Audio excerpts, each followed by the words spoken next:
বিহপুৰীয়াতো এইবাৰ তেনেকুৱা চিপৰাং হৈছে। ইতিমধ্যে সেইসকল ব্যক্তিক আমি চিনাক্ত কৰিছোঁ।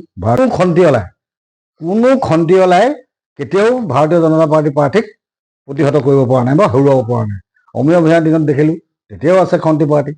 দেৱানন্দ হাজৰিকাৰ দিন প্ৰথমবাৰৰ কাৰণে ভাৰতীয় জনতা পাৰ্টী হৈ নিৰ্বাচনত অৱতীৰ্ণ হৈছিলে, তেতিয়াও খন্তি পাৰ্টী আছিলে। আৰু সেইসকল খন্তি পাৰ্টী 3 দিন 4 দিন 5 দিন খন্তি চলাব পাৰে।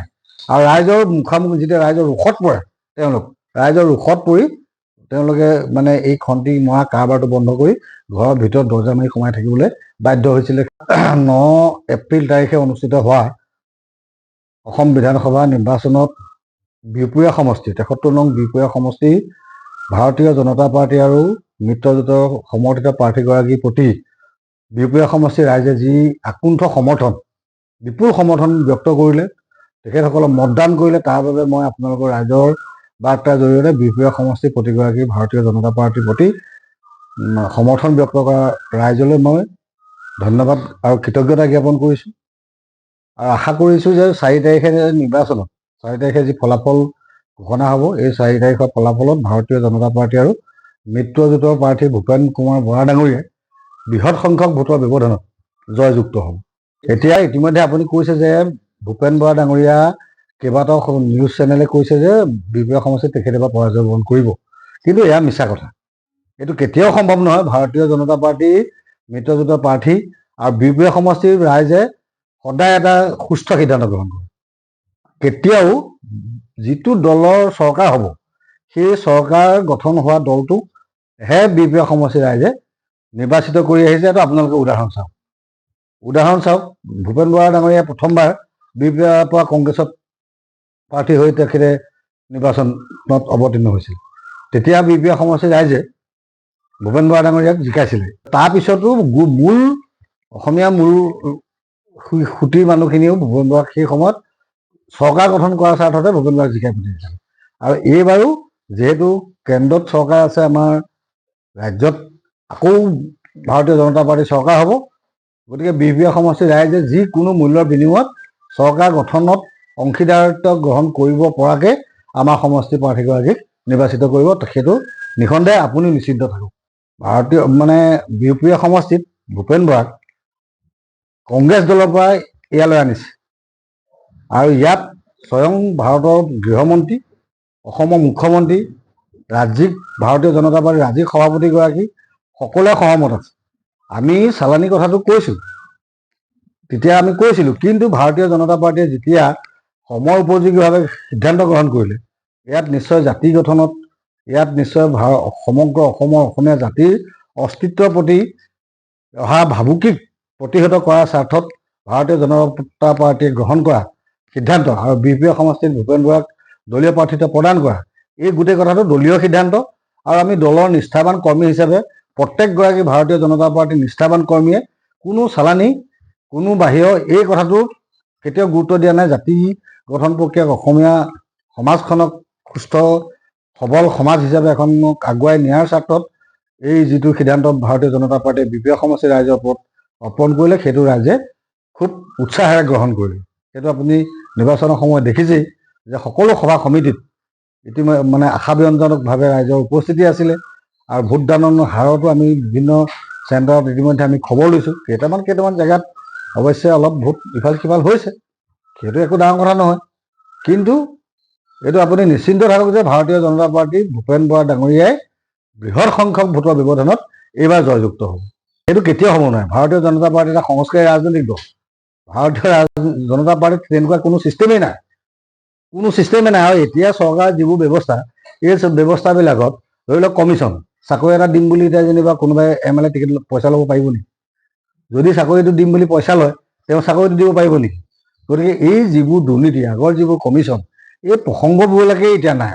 ভাৰতীয় জনতা পাৰ্টীয়ে একদম নিকাভাৱে চৰকাৰ চলাই আছে। গোটেই ব্যৱস্থাপনাবিলাক, চাকৰি হওক, অৰুণোদয় হওক, বিভিন্ন আঁচনি যিমান ৰাইজে সুবিধা পাইছে, এইবোৰ চব অনলাইনত হৈ আছে। ইয়াত কোনো দুৰ্নীতিৰ কথা আহিব নোৱাৰে। ভূপেন বৰা ডাঙৰীয়াই এই নিৰ্বাচনৰ সময়তো তেখেতে বিভিন্ন সময়ত কৈছে যে অভিজ্ঞতাই মানুহক শিকায়, আপুনি বয়স হ'লে বুদ্ধি হ'লেও ভাল। গতিকে ভূপেন বৰা ডাঙৰীয়া এতিয়া মিচিয়ৰ এজন ৰাজনীতিজ্ঞ। সেয়েহে তেখেতৰ নেতৃত্বত বিহপুৰীয়া সমষ্টিয়ে খুব সুন্দৰভাৱে উন্নয়নৰ মানে বাট বুলাই যাব পাৰিব, এই কথাটো আমি স্পষ্টভাৱে আপোনালোকক জনাব বিচাৰিম। ভূপেন বৰা ডাঙৰীয়া মুখলৈ চাই ভোট দিব নালাগে, মোৰ মুখলৈ চাই ভোট দিয়ক। এই কাৰণে কৈছে যে মই অসমখনৰ ইমান কঠিনতম সিদ্ধান্ত আগত ৰাখি অসমীয়া জাতি গঠনক, অসমীয়া সমাজখনক সুশৃংখলভাৱে পৰিচালনা কৰিবলৈ মই যিমান ধৰণৰ কঠোৰ সিদ্ধান্ত লৈ আগবাঢ়িছোঁ, গতিকে সেই সিদ্ধান্তৰ প্ৰতি আপোনালোকে সমৰ্থন জনাওক আৰু তাৰ অংশীদাৰ হ'বৰ কাৰণে ভূপেন বৰাক ভোট দিয়ক, সেই বুলি কৈছে। ইয়াত কোনো চিম্পেথি কথাটো ইয়াত অহা নাই। ইয়াত তেখেতে নিজেই এই কথাটোৱে আমি বুজিব লাগিব যে কিমান কঠিন সংগ্ৰামত মাননীয় মুখ্যমন্ত্ৰীগৰাকী ব্ৰতী হৈ আছে, আৰু তেনেকুৱা কঠিন সংগ্ৰামখনৰ এজন সহযোদ্ধা হিচাপে ভূপেন বৰাক তেখেতৰ প্ৰয়োজন, আৰু BPR ৰাইজে সেই প্ৰয়োজন এইবাৰ পূৰণ নিশ্চিতভাৱে কৰি আছে। এইটো নিশ্চিতভাৱে চিপৰাংটো সকলো সমষ্টিতে কম বেছি পৰিমাণে থাকে। BPRটো এইবাৰ তেনেকুৱা চিপৰাং হৈছে। ইতিমধ্যে সেইসকল ব্যক্তিক আমি চিনাক্ত কৰিছোঁ। ভাৰতীয় জনতা পাৰ্টি মই কৈছোঁৱেই সংস্কাৰী ৰাজনৈতিক দল, ইয়াত কোনো মানে তেনেকুৱা মানুহ ইয়াত টিকিব নোৱাৰে। আৰু এই কথাটো ঠিক যে মই 16 চনৰ পৰা ইয়াত আছোঁ, নিৰ্বাচনত মই প্ৰত্যক্ষভাৱে সন্মুখৰ পৰা যুঁজ দিছোঁ। কোনো খন্তি অলাই কেতিয়াও ভাৰতীয় জনতা পাৰ্টি প্ৰাৰ্থীক প্ৰতিহত কৰিব পৰা নাই বা হৰুৱাব পৰা নাই। অমীয় ভূঞাৰ দিনত দেখিলোঁ, তেতিয়াও আছে খন্তি পাৰ্টি। দেৱানন্দ হাজৰিকাৰ দিন প্ৰথমবাৰ কাৰণে ভাৰতীয় জনতা পাৰ্টি হৈ নিৰ্বাচনত অৱতীৰ্ণ হৈছিলে, তেতিয়াও খন্তি পাৰ্টি আছিলে। আৰু সেইসকল খন্তি পাৰ্টি 3 দিন 4 দিন 5 দিন খন্তি চলাব পাৰে, আৰু ৰাইজৰ মুখামুখি যেতিয়া ৰাইজৰ ৰোষত পৰে, ৰাইজৰ ৰোষত পৰি তেওঁলোকে মানে এই খন্তি মৰা কাৰবাৰটো বন্ধ কৰি ঘৰৰ ভিতৰত দৰ্জা মাৰি সোমাই থাকিবলৈ বাধ্য হৈছিলে সেই সময়ত। আৰু এই বছৰো তেনেকুৱা নিশ্চিতভাৱে সেইসকল খন্তি মৰা মানুহে ৰাইজৰ মানে জবাবদিহি হৈছে। তাৰ ভিতৰতে বহুত সংখ্যকে এইবাৰ তেনেকুৱা অন্যায় কৰি আমাৰ দলটোৰ শৃংখলাবদ্ধতাক হানি কৰিবৰ কাৰণে বহুতে এবাৰ প্ৰচেষ্টা চলাইছে। সেইসকলক ইতিমধ্যে চিনাক্তকৰণ কৰা হৈছে, আৰু আমি যে মানে অনুশাসনমূলক আমাৰ ৰাজনৈতিক দলটো, আমি দলৰ নেতৃবৰ্গক এই সম্পৰ্কত আমি নিৰ্দিষ্ট সময়ত আমি অৱগত কৰিম, আৰু তেখেতসকলৰ ওপৰত নিশ্চিতভাৱে কিবা ব্যৱস্থা গ্ৰহণ কৰিব, এইটো দলৰ কথা নহয়। ভাৰতীয় জনতা পাৰ্টিত চাওক, ভাৰতীয় জনতা পাৰ্টিত কোনো নতুন আৰু পুৰণা এই বুলি কথাটো নাহে, কাৰণ আমিওতো যথেষ্ট পুৰণা, আমিতো নতুন নহয় এতিয়া। তো আমাৰ মৰ্যাদাটো আমাৰ ভাগে থাকিব, আৰু নতুন পুৰণা সকলোৰে কথাটো হ'ল যে নিজৰ আপোনাৰ ব্যৱহাৰে আপোনাৰ পৰিচয়। মই পুৰণা বুলি কৈ থাকিলেতো অকল নহ'ব, যদি মই এজন মানুহো আনিব নোৱাৰোঁ। মই যদি পুৰণা মানুহ হয়, মোৰ সমৰ্থনত এজন মানুহ দলটোলৈ নাহে, তেতিয়া মই পুৰণা বুলি গেন্ধুৱাই থকাৰ কিবা অৰ্থ আছে নেকি?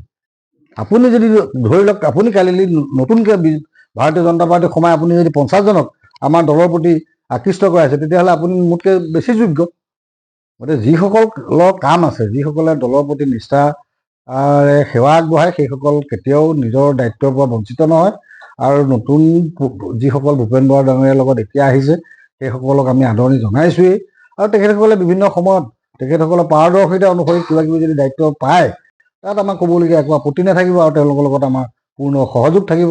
কাৰণ দলৰ সংস্কাৰ শিকিহে দলৰ দায়িত্ব পাব, এই কথাটোতো খাটাং। দলৰ সংস্কাৰ যি নলয় সি দলীয় দায়িত্ব নাপায়।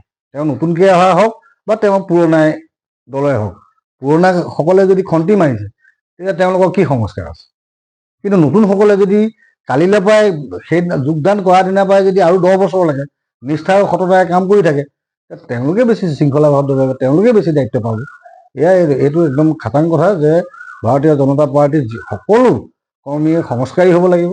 সংস্কাৰ নিশিকিলে দলত কোনো মানে পদবী পাবলৈ সক্ষম নহয়। এই বুলিয়েই ক'ম যে যিসকলে মানে ভাৰতীয় জনতা পাৰ্টিক অন্যায় কৰিলে, পাছফালৰ পৰা যিসকলে অন্যায় কৰিলে, সেইসকলকে আমি জগৰীয়া বুলি ক'ব লাগিব। কাৰণ তেখেতসকলে দলটোক অন্যায় কৰিছে, সমষ্টিটোক তেখেতসকলে অন্যায় কৰিছে। গতিকে এই অন্যায় যিসকলে কৰিছে তেওঁলোকেই পৰোক্ষভাৱে জগৰীয়া হ'ব।